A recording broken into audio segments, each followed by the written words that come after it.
എല്ലാം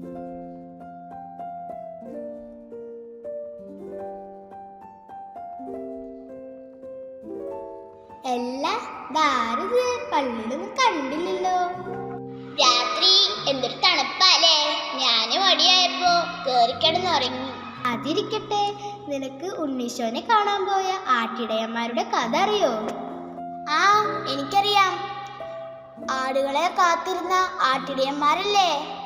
മാലാഖ വിളിച്ചപ്പോൾ ആദ്യം പോയത് അവരാ. ശരിയാ, തണവും ക്ഷീണവും വിശപ്പുമാണെന്നൊക്കെ പറഞ്ഞിരുന്നെങ്കിൽ അവർക്ക് ഉണ്ണീശോനെ കാണാൻ പറ്റുമായിരുന്നോടാ.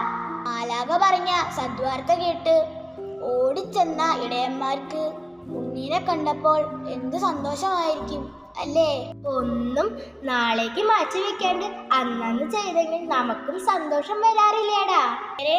ഉണ്ണീശോ നമ്മെ അനുഗ്രഹിക്കാൻ കാത്തിരിക്കുകയാണ്. നമുക്കും ഉണർവോടെയും ഉത്സാഹത്തോടും കൂടി ഉണ്ണിയുടെ അടുത്തേക്ക് ഓടിച്ചെല്ലാം.